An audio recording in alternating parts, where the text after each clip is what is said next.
What's up guys, this is Trypal and welcome to the best Fortnite 10-player list video your trigger finger has ever clicked on. Now guys, Fortnite is an absolute goldmine when it comes to the vast amount of player types that could appear in your squad. In fact, it was so hard for me to narrow down to a top 10 list that I just might consider making a part 2. So by the end of this video, if that's something that you want to see happen, be sure to leave a thumbs up on the video and share it with all of your friends, as it really helps me get my content out there. If you do that, then thank you, I really appreciate it. And with all of that said, grab yourself some popcorn and get ready to be impulsinated off a mountain, because this is 10 types of squad mates that you are likely to encounter in Fortnite Battle Royale. As a quick disclaimer, for those that don't know the drill, I take a subjective stance on some topics sarcastically for the sole purpose of comedy. It is not my intention to offend anyone by any comments I make, so please hold on to your hate speech in the comment section for a Logan Paul video, and instead leave this video with a giant smile on your face.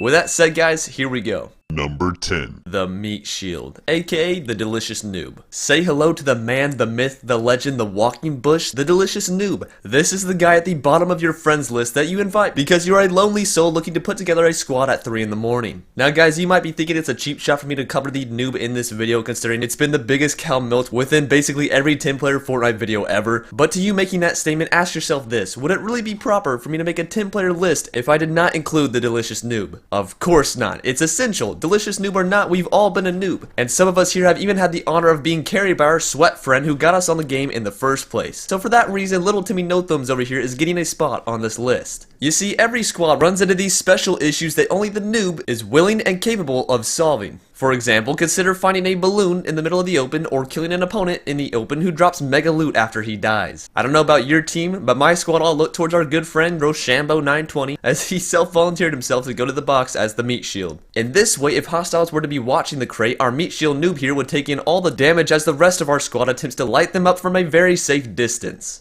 Another enhanced role of the noob in squads is literally to be a meat shield. We typically have Rochambeau take points so that if any cowardly spike traps or camping sweats are present, they will all deal damage to the least skilled player first. Basically, the deal is the noob sacrifices himself when necessary in order to let the rest of his or her team successfully put a win on the entire squad's record, including the noob's record. It's a great trade-off in all honesty. The best part about it is that Rochambeau, like many other great retired noobs before him, is actively getting better at the game, so it's not like he's going to be stuck in this situation forever. I mean, if he really wants to keep putting on the legendary ghillie suit, then I'm not going to stop him because it is quite hilarious. You know, considering it's not an actual ghillie suit, it's a bush. But when he's ready to drop the bush and become a sweat, you best believe I'm going to be there for my boy's induction ceremony at Tilted Towers. Number 9. The Utility Hoarder. When this player is in your squad, be prepared to say hello and goodbye to any item you call out. This is the guy that hogs every last weapon, shield, resource, you name it, until the very moment that he dies. Even if this player already has, let's say, 3 pump shotguns, he's still gonna grab a pump shotgun if you as his teammate calls one out. He will pounce on that weapon faster than a noob pounces on a bush. I'm telling you right now, it is scary. For those of you that have not played the game yet, be prepared. I don't know what you're doing if you haven't played the game yet, but be prepared. Does your team need extra shields? That's unfortunate, because the only player in your squad that has any extra shields is the mighty Utility Hoarder, and he doesn't even have the decency to tell you that he has them. Rather than equipping your entire team evenly with shields, this player instead holds onto extra shields to cover his own skin because he is simply the most selfish human being alive. I'll say this right now, I'd rather have 3 noobs on my team than have to deal with someone hogging all my med packs and shields every single game. I despise this player so much that I'm not going to give him any more time in this video. Number 8.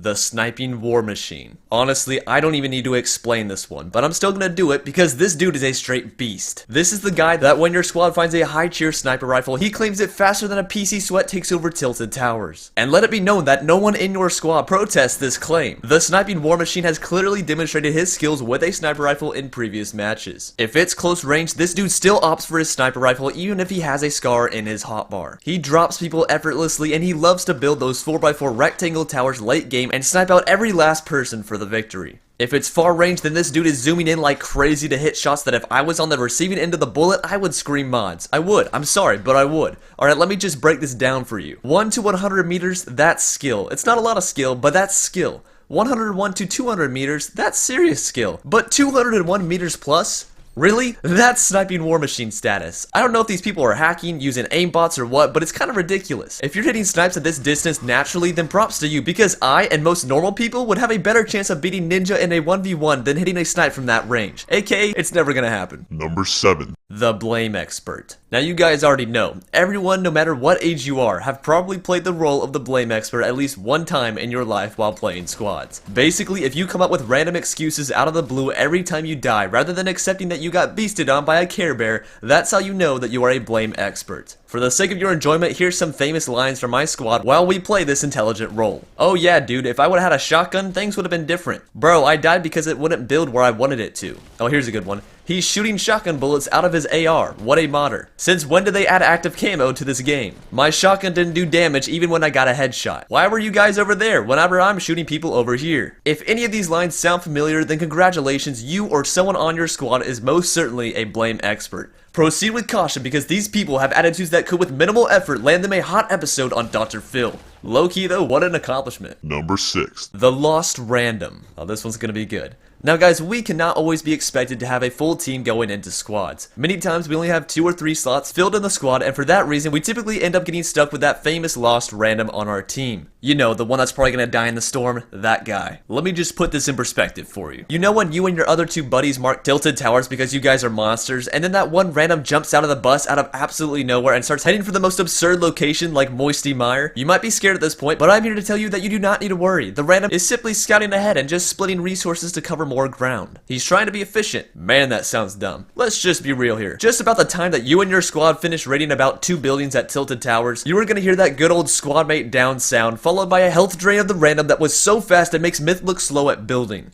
That's right, your random just got destroyed inside and out in less than 3 seconds. Whatever war he just fought was brutal and painful, and honestly, you gotta feel for the dude. Nah, I'm just kidding. When my squad hears our random get knocked down early game, we all laugh in unison like the wonderful teammates that we are. Number 5. The Shotgun Maniac. Have you ever found your entire squad getting beasted on by one guy with a shotgun? Yeah, that's because he's a better shotgun maniac than you or anyone on your team. It's a very depressing reality to face, believe me, I would know, rip me. But these monsters leave a message, and it says that this is their game, and they're gonna show you exactly why. Really quickly, might I add. Encounters with these people usually last under 10 seconds as they typically land a 270 damage headshot on you to down you instantly. Then your squad comes and tries to save you, and one by one they are all picked off by the Shotgun Maniac. That said, you can have one of these guys on your team too. In fact, I like to think that I'm not too bad with a shotgun at all. And after all, I do carry at least 2 of them on me at all times, hashtag pump tack for the win. But on the real guys, if you want to become a Shotgun Maniac, always carry at least 2 of them on you at all times. That way you can shoot one, switch to the other, and repeat until someone dies. Hopefully it's not you, but be prepared for the worst because I'm telling you right now, these guys do not mess around at all. Good luck. Number 4. The Craftsman. Say hello to that one friend of yours that still plays Minecraft instead of Fortnite. For real, if this is you, what are you doing with your life? Come on and get on the hype train of Fortnite. You won't regret it, except for when you lag through the ceiling of a building at tilted towers and get killed because of it. It's fine, don't worry about it. It's better than PUBG, what? Anyway, the Craftsman, when you do manage to get him in your squad within Fortnite, he's the guy that mines and mines and mines until he gets triggered that he realizes that you can only carry 999 of each resource. Then when it's time to build, it's time to seriously build. Okay, this is the guy that puts the fort in Fortnite. You and your squad will be running from the storm or something like that when all of a sudden you are ambushed by an opposing unit. As you and your other 2 squad mates fight off the attackers after building a small defense, you look over and your 4th guy has literally built a mansion. Complete with doors, windows, and all. This guy has crafted the ultimate defense and he doesn't even care that the storm is about to come engulf it after this battle is over. Nope, he only cares about the satisfaction achieved by building something to this degree. This guy could honestly care less if he wins or loses the match, as long as he gets to build something massive. Now there is another type of craftsman, which is the more competent version of the 2, who simply just knows when and how to build.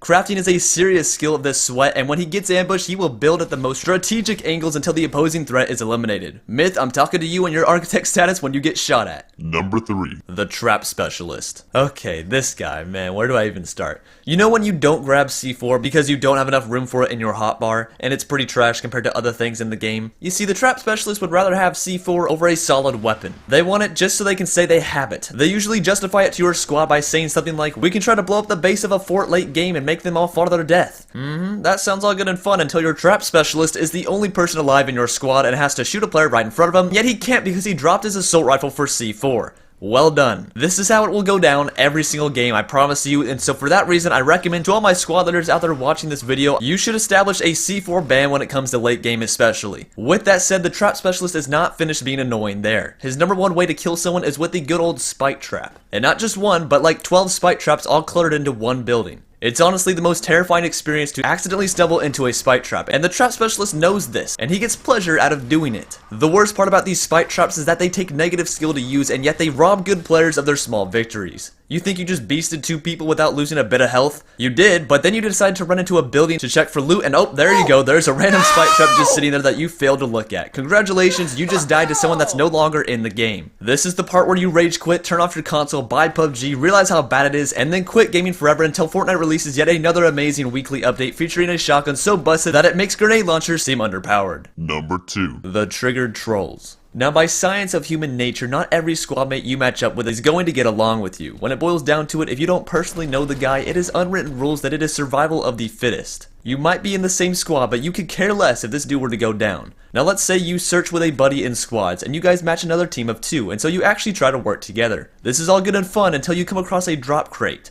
At this moment, your squad breaks into 2 different teams trying to see who's going to grab the gold weapon when it pops out. In this case, you grab the gold AR and you go on your way. Everything seems fine, but little do you know, your squad mates have just gone salt mode and are about to reveal themselves as triggered trolls. In order to get back at you, they try launching you off a mountain with an impulse grenade in order to get you to die. You don't die because that's how you roll. But now, as you know, important life lesson here, actions have consequences. Little do these fools know you have impulse nades of your own, and you have a lot of them. After many warning throws, you proceed to throw one of the squad mates off the mountain, causing him to go down. His teammate goes to revive him, and you simply just keep throwing impulse nades. It's quite hilarious and not mean at all because they started it and you're just finishing it. Simple as that. Number 1. The king of tilted towers, aka the sweat.